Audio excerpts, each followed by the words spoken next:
যখন আমার ইবাদত করে, নবী জানাবেন বান্দা যখন আমি আল্লাহর ইবাদত যখন বান্দা যখন করে, আমি আল্লাহ আমার বান্দার প্রতি খুশি হয়ে যাই।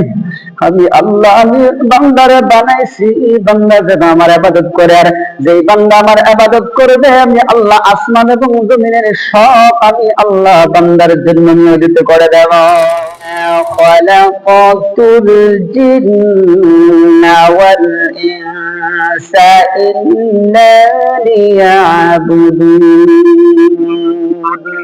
আল্লাহ তাআলা নবীদের জানায় দেন আসমান এবং জমিনে এমন কোন জিনিস নাই আমি আমার বান্দার জন্য নিয়োজিত করে দেই নাই।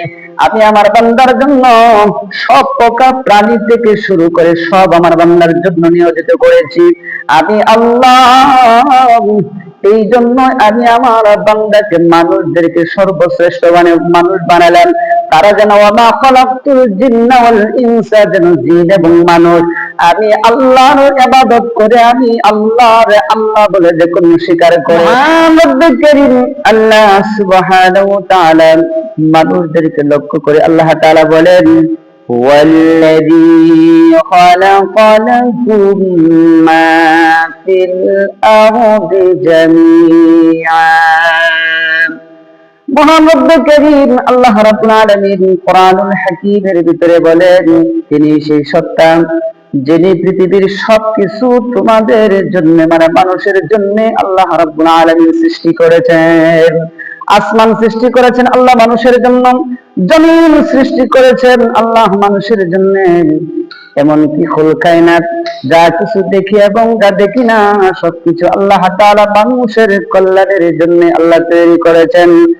অন্য আয়াতে আল্লাহ রাব্বুল আলামিন বলেন ওয়াশাখারা লাকুম মা ফিস সামাওয়াতি ওয়া মা ফিল আরদ ওয়া মা ফিল আরদি জামিআন মিনহু। মহান রব্বুল কারীম আল্লাহ রাব্বুল আলামিন অন্য আয়াতের ভিতরে বলেন তিনি আকাশ সৃষ্টি করেছেন, জমিন সৃষ্টি করেছেন, সবকিছু এই জন্য আল্লাহ তাআলা সৃষ্টি করেছেন। আকাশে যা আছে সব মানুষের কল্যাণের জন্য আল্লাহ নিয়োজিত করেছেন, জমিনে যা আছে সব মানুষের কল্যাণের জন্য নিয়োজিত করেছেন। আল্লাহ তাআলা আসমান এবং জমিনে যা কিছু সৃষ্টি করেছেন সবকিছু আল্লাহ তাআলা মানুষের কল্যাণে নিয়োজিত করেছেন। এবার আসেন রব্বুল কারীম কেন এইগুলা সবগুলা কেন মানুষের কল্যাণে নিয়োজিত করেছেন বলেন এটার ভিতরে কারণ আছে না নাই, বরং আল্লাহ তাআলা এগুলা কি অনর্থক বা আন্তাজে সৃষ্টি করেছেন। কোরআনুল কারীমে আল্লাহ তাআলা বলেন আফাহাসিবতুম আন্নামা খালাকনাকুম আবাসান ওয়া আন্নাকুম ইলাইনা লা তুরজাউন। মহান রব্বুল কারীম ইজ্জাতুল জালাল বলেন আফাহাসিবতুম আন্নামা খালাকনাকুম আবাসান। আল্লাহ তাআলা বলেন তুমি কি মনে করেছো পৃথিবীতে আল্লাহ তাআলা যা কিছু দেখো সবকিছু কি অনর্থক বা আন্তাজে সৃষ্টি করেছেন?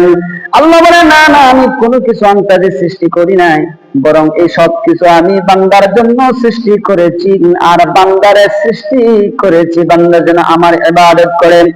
হাদিসের ভিতরে আসছে যে আল্লাহ তাআলা তো কিছু সৃষ্টি করেছেন, বান্দার কাছে আল্লাহ তাআলা কিছু চান। যেমন কৃষক যেমন জমিনে ফসল ফলান, কৃষকের একটি আশা থাকে। আল্লাহ রাব্বুল আলামিন আসমান এবং জমিনের সব কিছু সৃষ্টি করে বান্দার কাজের জন্য নিয়োজিত করেছেন। এর মধ্যে মহান রব্বুল কারীম ইজ্জাতুল জালালেরও একটি হক আছে। সেই হকের ব্যাপারে নবীজি মুহাম্মদ সাল্লাল্লাহু আলাইহি ওয়াসাল্লাম সহিহ বুখারীর হাদিসের ভিতরে বলেন 4856 নম্বর হাদিসের মধ্যে নবীজি বলেন হাক্কুল্লাহি আলাল ইবাদি আন ইয়াবুদুহু ওয়া লা তুশরিকু বিহি শাইআন। আল্লাহ তাআলা বলেন বান্দার জন্য সবকিছু আল্লাহ তাআলা সৃষ্টি করেছেন, তার নিয়োজিত করেছেন। বান্দার উপর আল্লাহর হক হলো তারা একমাত্র ইবাদত করবে। একজনের বুঝে থাকলে বলেন উনি কে? আল্লাহর ইবাদত করবে এবং তার সাথে কাউকে শরীক করবে না।